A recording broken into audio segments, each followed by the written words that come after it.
Well, Steelers Nation, it wasn't pretty, but a win is a win, especially when you don't have one yet. Welcome to Steelers Talk. I'm your host, Jack Sperry, and I'm going to be recapping this Week 2 win on Monday Night Football between the Steelers and Browns. The defense really showed up today, plain and simply. That's the story of this football game. The offense, led by Kenny Pickett and Matt Canada, once again struggled.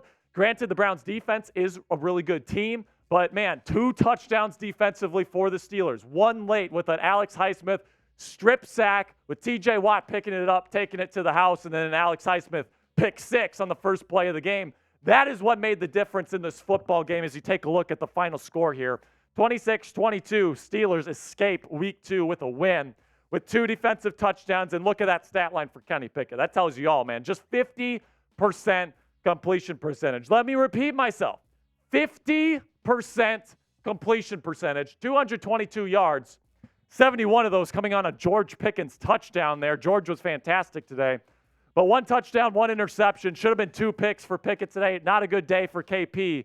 Unfortunately, I'm guessing we're going to be breaking down his film here as the week goes on. Najee Harris, 4.3 yards per carry. Not bad today on 10 carries. Would definitely like to see him get the ball more, though, moving forward. George Pickens, like I said, was a dog today. Showed up in Deontay Johnson's absence, 127 yards and a touchdown on 4 receptions. Deshaun Watson, not a great day himself. Nick Chubb goes down with an injury in the first half. Deshaun Watson's asked to carry this team in the second half, and it just wasn't great. 22 of 40, 235, a touchdown, an interception, and a fumble lost. A pick 6 was that interception, by the way. Jerome Ford, 106 yards. 70 of those came on 1 rush. Almost got into the end zone. And then Amari Cooper, dealing with a groin injury, got 90 yards on 7 catches. He was still Amari Cooper today, if you ask me, particularly with those contested catches. Now, let me know how you're feeling about this win here for the Pittsburgh Steelers.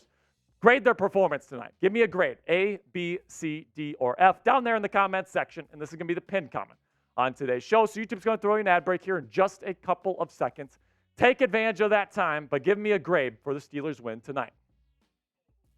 Now let's give out my game balls here. Let's start with Joey Porter Jr. He had limited action tonight, but he made a big PBU right at the end on 4th and long to finish out the game. Didn't have defensive pass interference. He looked good tonight. In his limited action, he looked better than Levi Wallace. And Wallace has been getting the lion's share of snaps here during the 2023 campaign. But JPJ, man, I got to say, I think it's time to start this kid. He looked good in coverage. He looked good in his limited action today. No interceptions yet in the regular season for him in a Pittsburgh Steelers uniform.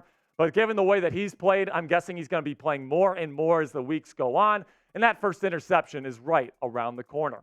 Another game ball here, George Pickens, the wide receiver, 71-yard touchdown on a slant from Kenny Pickett. I mean, making multiple guys miss in space. This guy showed you why he is so special with the ball in his hands. And he proved why. You get the ball in the hands of George Pickens. Get the ball in the hands of 14. Good things happen. Matt Canada, I mean, 4 catches isn't enough, to be quite frank with you. It needs to be more than what it was tonight. But, man, George Pickens showed what he could do in this football game, and it was spectacular. I believe he's the true number 1 wide receiver on this team at this point. Now, I'm going to be giving up the rest of my game balls for this week's win over the Browns here in just a sec. But first, a word from our sponsor at AG1. I drink AG1 literally every day, and I love it. Get comprehensive and convenient daily nutrition at drinkag1.com/chatsports. I gave AG1 a try because I want more sustained energy throughout my day and wanted a supplement that actually tastes great. Now, here's some of the daily use benefits of drinking AG1 every single day. It promotes your gut health, supports your immunity, and if you have a busy job like I do, it boosts your focus and energy so you can stay sharp even on those long days at the office. I have AG1 in the morning, and it makes me feel ready to take on my day. AG1 combines all of your key health products in one convenient and tasty beverage. In my line of work, guys, sometimes you have to put in those long hours, especially for these watch parties where we're up until about, 12 in the morning, Coop. So AG1 helps me feel energized and sharp so I can be at my best no matter how busy my schedule gets. Covering my nutritional basis for the day literally couldn't be easier, which is why I trust AG1. I just mix 1 small scoop of AG1 with 12 ounces of water, and I drink it first thing each morning. Done, simple, easy, don't have to worry about it for the rest of the day. And I also like that it costs less than $3 a day, which is definitely less than the Starbucks you're drinking every single morning. It's a really effective daily habit with the highest quality source ingredients, which is a win-win for you and your health. If a comprehensive solution is what you need from your supplemental routine, then AG1 is giving you a free one-year supply of vitamin D and 5 free travel packs with your first purchase. Go to drinkag1.com/chatsports. That's drinkag1.com/chatsports. Check it out. The comments are in the description and comments of today's video. Next game ball. This one's the obvious one. This one is my MVP tonight, Alex Highsmith. Not only did he have a pick six on the first play of the game, but he had the catalyst play. Down by 3 in the fourth quarter, strip sack fumble where his buddy TJ Watt takes it to the house. Alex Highsmith looked absolutely worth his big contract here today. It's not that big right now, but it's going to get bigger here in the weeks to come. And listen, man, he looked like a menace. I mean, TJ Watt looked like a menace. This Steelers pass rush as a whole was absolutely fantastic, and I loved what I saw from Alex Highsmith tonight. Now, let me know down there in the comments, who was the MVP of this game? For me, it's Alex Highsmith. For you, it could be TJ Watt. It could be George Pickens. I think any one of those three could be the answer. But let me know who you got down there in the comments section. Speaking of TJ Watt, another game ball here for Mr. TJ, who continues his resume here to be Defensive Player of the Year here in 2023. And yes, I get it's week 2. But, dude, this guy already has 4 sacks, and it's week 2. Okay, man? Like this guy's a freaking monster. He had a fumble recovery for a touchdown. I mean, by the end of the game, DeJuan Jones literally needed a tight end to double-team TJ Watt. He was kicking his ass so much. Okay, so TJ Watt, absolute menace, best pass rusher in football, most valuable defensive player, in my opinion, in the game today, and he showed that tonight.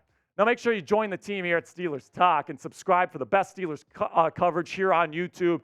100% free. We got news and rumors coverage every single day here on the channel. We got live watch parties every single week for every Steelers game. So if you want the most comprehensive fan experience for the Pittsburgh Steelers here on YouTube, go ahead and click that subscribe button right now. My final game ball, not giving the one to Matt Canada. This dude stinks. I don't care what anybody says. This offense for the second week in a row, there was one sequence where it's like 3rd and long, and he does a jet sweep followed by a screen. Unacceptable stuff by Matt Canada. That's absolutely abysmal.